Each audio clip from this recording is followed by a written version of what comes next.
السلام علیکم ورحمۃ اللہ وبرکاتہ۔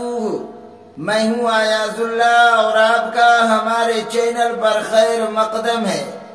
معزز ناظرین، اللہ تعالیٰ کے فضل و کرم سے رمضان المبارک کی مبارک گھڑیاں ہم پر سایہ فگن ہیں۔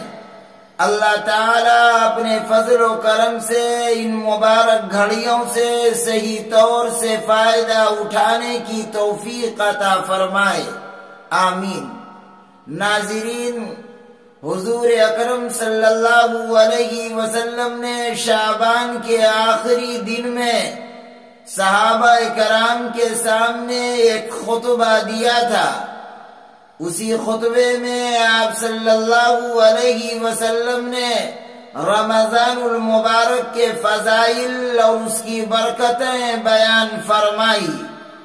اسی خطبے میں آپ صلی اللہ علیہ وسلم نے یہ بھی ارشاد فرمایا کہ اللہ تعالی نے رمضان المبارک کی یہ خصوصیت رکھی ہے کہ اگر کوئی شخص اس ماہ مبارک میں کوئی نفلی عبادت انجام دیتا ہے تو اس نفلی عبادت کا ثواب فرض کے برابر ہو جاتا ہے، اور اگر کوئی شخص اس ماہ مبارک میں کوئی فرض عبادت انجام دیتا ہے تو اس کا ثواب 70 گنا بڑھ جاتا ہے۔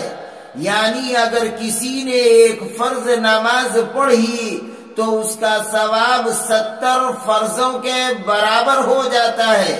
اگر کسی نے ایک فرض روزے رکھے تو اس کا ثواب 70 فرض روزوں کے برابر ہو جاتا ہے۔ جتنے فرائض ہیں ان تمام فرائض کا یہی حال ہے۔ ایک بات تو اللہ کے نبی سرکار دو عالم صلی اللہ علیہ وسلم نے یہ ارشاد فرمائی۔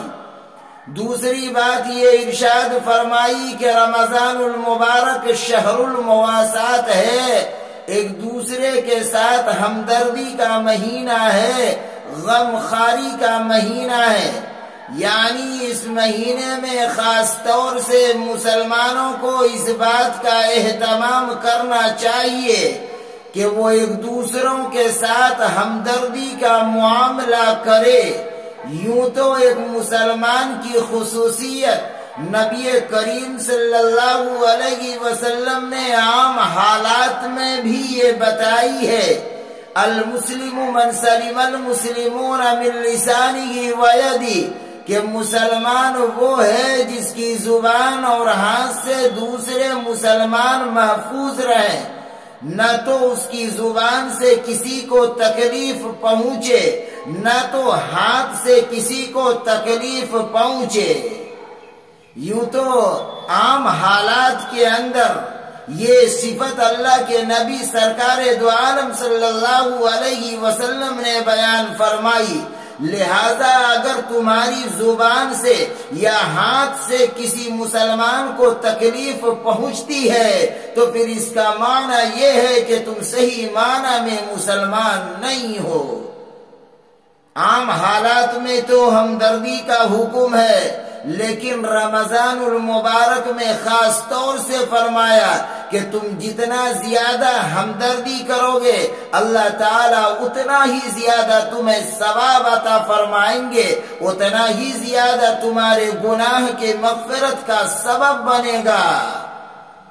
اور اس مبارک مہینے کے اندر جتنا زیادہ تم صدقہ و خیرات کرو گے وہ اللہ کو اتنا ہی پسند ہے۔ اس مبارک مہینے میں صدقہ و خیرات کے علاوہ اپنے عزیز و اقارب، اپنے رشتہ داروں کے ساتھ حسن سلوک کرنا، انہیں ہدیہ دینا، انہیں تحفہ دینا اور اللہ کی رضا کی خاطر دینا، یہ اس مبارک مہینے کے شہر المواسات میں سے ہے، یعنی ہمدردی کے مہینے میں سے ہے، بہترین عمل ہے۔